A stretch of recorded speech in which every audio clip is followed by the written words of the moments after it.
നമസ്കാരം. നമ്മളിന്ന് നിൽക്കുന്നത് നമ്മുടെ ബാംഗ്ലൂരുള്ള ലാൽബാഗിലാണ്. യാദൃച്ഛികമായിട്ട് ഇങ്ങനെ വന്നതായിരുന്നു. അപ്പോൾ ഫ്ലവർ ഷോ നടക്കുന്നത് അറിഞ്ഞു. എന്തായാലും നമ്മൾ ടിക്കറ്റ് എടുത്തു. റിപ്പബ്ലിക് ഡേയുടെ സ്പെഷ്യൽ ഫ്ലവർ ഷോ ആണ് നടക്കുന്നത്. അപ്പോൾ കയറുമ്പോൾ തന്നെ എവിടെ നോക്കിയാലും ഒരു പൂക്കളുടെ ഒരു തോട്ടം തന്നെയാണ് ലാൽബാഗ്, ഒരു സംശയമില്ല.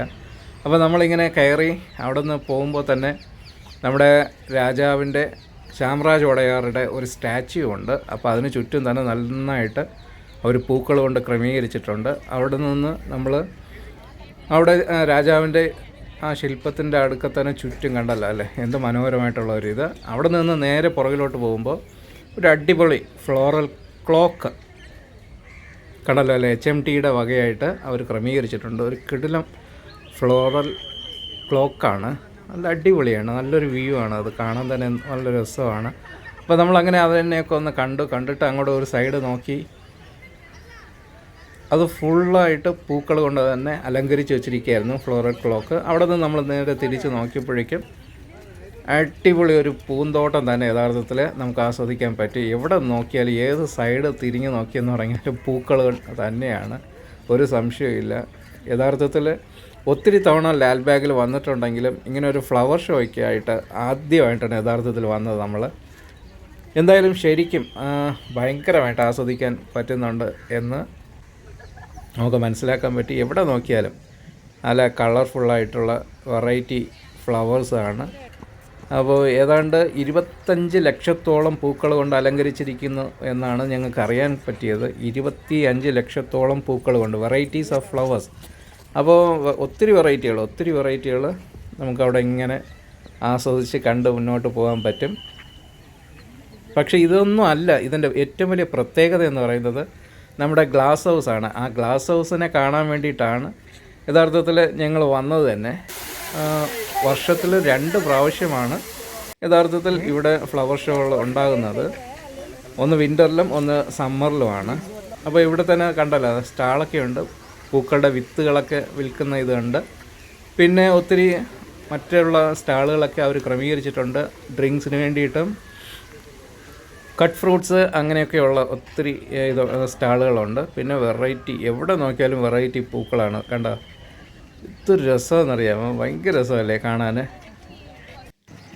ഞാൻ യഥാർത്ഥത്തിൽ ഇത് ആദ്യമായിട്ടൊക്കെ ഇങ്ങനെ ഒരു വെറൈറ്റി പൂക്കൾ കാണാൻ പറ്റുന്നതിന് സത്യം പറഞ്ഞാൽ ഭയങ്കര രസമായിരുന്നു. എന്തായാലും കണ്ടോ, ഇത് ഒരു മഞ്ഞ കളർ പൂവാണേ. യഥാർത്ഥത്തിൽ ഇതിൻ്റെയൊക്കെ പേരെന്താണെന്ന് അവിടെ തന്നെ എല്ലാവരും ക്രമീകരിച്ച് വെച്ചിട്ടുണ്ട്. നമുക്കത് വ്യക്തമായിട്ട് കണ്ട് വായിച്ച് മനസ്സിലാക്കി അതിനെക്കുറിച്ച് അറിയാൻ പറ്റും. അപ്പോൾ ഇങ്ങനെ നമ്മളിങ്ങനെ ചുറ്റി നടന്ന് ഇങ്ങനെ കാണുമ്പോൾ തന്നെ ഭയങ്കര രസമായിരുന്നു. അപ്പോൾ ഇങ്ങനെ നടന്ന് നമ്മൾ എന്തായാലും ഇനി ഗ്ലാസ് ഹൗസിനെ ലക്ഷ്യമാക്കി ഞങ്ങൾ നടക്കുകയായിരുന്നു. പ്രത്യേകിച്ച് ഈ ഇപ്രാവശ്യം എന്ന് പറയുന്നത് ഗ്ലാസ് ഹൗസിനെ ക്രമീകരിച്ചിരിക്കുന്ന തീം എന്ന് പറയുന്നത് നമ്മുടെ രാമായണം വാൽമീകി മഹർഷിയുടെ ആ ഒരു ചരിത്രത്തെ ആസ്പദമാക്കിയാണ് ഈ വർഷത്തെ തീം ക്രമീകരിച്ചിരിക്കുന്നത്. അപ്പോൾ അതൊരു മനോഹരമായ ഒരു ദൃശ്യങ്ങളായിരിക്കുമെന്ന് ഉറപ്പായിരുന്നു. അങ്ങനെ ഞങ്ങൾ ഗ്ലാസ് ഹൗസിനെ ലക്ഷ്യമാക്കി ഞങ്ങൾ നടന്ന് വരുമ്പോൾ തന്നെ ഒരു ഫൗണ്ടൈനൊക്കെ ഉണ്ട് അതിൻ്റെ ഫ്രണ്ടിൽ. ഒത്തിരി തവണ വന്നിട്ടുണ്ട്, എന്നാൽ ഇത്രയും മനോഹരമായിട്ട് സത്യം പറഞ്ഞാൽ ആദ്യമായിട്ടാണ് കാണുന്നത്. അങ്ങനെ ഞങ്ങൾ ഗ്ലാസ് ഹൗസിലേക്ക് പ്രവേശിക്കാൻ നോക്കി. അവിടെ ഭയങ്കര ക്യൂ ആയിരുന്നു സത്യം പറഞ്ഞാൽ. അങ്ങനെ ആ ക്യൂ ഒക്കെ കഴിഞ്ഞ് നമ്മൾ അകത്തോട്ട് കയറി. കടലല്ലേ, നമ്മൾ കാണുമ്പോൾ തന്നെ ഒത്തിരി നല്ല തിരക്കായിരുന്നു. മാക്സിമം വീഡിയോ എടുക്കാവുന്ന രീതിയിലൊക്കെ പറ്റുന്ന രീതിയിലൊക്കെ ഞങ്ങൾ എടുക്കാൻ ശ്രമിച്ചു. അങ്ങനെ കണ്ടോ, ഓരോ മരത്തിൽ നല്ല അടിപൊളി പൂക്കളല്ലേ, അതൊക്കെ ഒന്ന് കണ്ട് ക്യൂവിലൊക്കെ നിന്ന് അങ്ങനെ കയറി ഗ്ലാസ് ഹൗസിനകത്തോട്ട് പ്രവേശിക്കാൻ പറ്റി. അങ്ങനെ അകത്ത് കയറിയപ്പോൾ തന്നെ വാൽമീകി മഹർഷിയുടെ ഒരു വലിയൊരു സ്റ്റാച്യു ഒക്കെ ക്രമീകരിച്ച് വെച്ചിട്ടുണ്ട്. അപ്പോൾ മുഴുവനായിട്ട് രാമായണത്തെ അടിസ്ഥാനമാക്കിയാണ് ഈ ഒരു തീം ക്രമീകരിച്ചിരിക്കുന്നത്. മുഴുവൻ കാര്യങ്ങളും ഇതിനകത്ത് ഈ ഗ്ലാസ് ഹൗസിനകത്ത് അവർ ഉൾപ്പെടുത്തിയിട്ടുണ്ട്. ഭയങ്കരമായിട്ട് നല്ല സെറ്റപ്പായിട്ട് ക്രമീകരിച്ച് വെച്ചിട്ടുണ്ട്. പൂക്കളുടെ ഒരു കോട്ട തന്നെ ഇതിനകത്തുണ്ട്, ഒരു സംശയമില്ല. അപ്പോൾ അതിനകത്ത് വാൽമീകി മഹർഷിയുടെ വലിയൊരു സ്റ്റാച്യു വെച്ചിട്ടുണ്ട്. അതിൻ്റെ പുറകിൽ ഇത് കണ്ടല്ലോ അല്ലേ, നമ്മുടെ പുറ്റാണെന്ന് ഭയങ്കരമായിട്ട് നമുക്കത് കാണാൻ പറ്റും. നല്ലൊരു ഒറിജിനാലിറ്റിയിൽ അതിനെ ക്രമീകരിച്ചിട്ടുണ്ട്. പിന്നെ കളർഫുള്ളായിട്ടുള്ള ഫ്ലവർ എങ്ങനെ വെച്ചിട്ടുണ്ട്, ഒരു ഫുൾ ലോണായിട്ട് തന്നെ എല്ലാം ക്രമീകരിച്ച് വെച്ചിട്ടുണ്ട്. ഭയങ്കര സെറ്റപ്പാണ് അത്, കണ്ടോക്ക്. ഓരോ മൂലകളിലും വലിയ വലിയ ബൊക്കെ ക്രമീകരിച്ചതുപോലെയാണ് പൂക്കൾ, ഓരോ വെറൈറ്റി പൂക്കൾ വെച്ച് ക്രമീകരിച്ച് വെച്ചിട്ടുണ്ടത്. കണ്ടല്ലോ അല്ലേ? ഇതെല്ലാം ഓരോ ബൊക്ക പോലെ ഇരിപ്പുണ്ട്. എത്രത്തോളം വീഡിയോയിൽ കാണാൻ പറ്റുമെന്ന് അറിയത്തില്ല, പക്ഷേ ഭയങ്കര ഒരു സംഭവമാണ്, ഒരു സംശയമില്ല. വാൽമീകി മഹർഷിയുടെ ആ ഒരു വീടിനെ ആസ്പദമാക്കി. പിന്നെ ഏത് പൂവാണ് അതിൻ്റെ എല്ലാറ്റിൻ്റെയും പേര് ഇത് കണ്ട, വെള്ള കളറ് വാടാമല്ലിയാണോ ചെണ്ടുമല്ലിയാണോ, എന്തായാലും അതൊരു വെറൈറ്റി സംഭവമാണ്, ഒരു സംശയമില്ല. അപ്പോൾ ഇതിനെയൊക്കെ കണ്ട് നമ്മളിങ്ങനെ ആസ്വദിച്ച് ഇങ്ങനെ പോകാൻ പറ്റും. എവിടെ നോക്കിയാലും പൂക്കൾ മാറ്റാം, ഒരു സംശയമില്ല. വെറൈറ്റി റോസസ് ഉണ്ട്.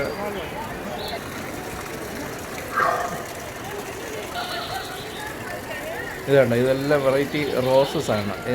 പ്രത്യേക തരമായിട്ടുള്ള റോസ പൂക്കളുടെ ഒരു ശേഖരം തന്നെ ക്രമീകരിച്ച് വെച്ചിട്ടുണ്ട് അവരതിനകത്ത്.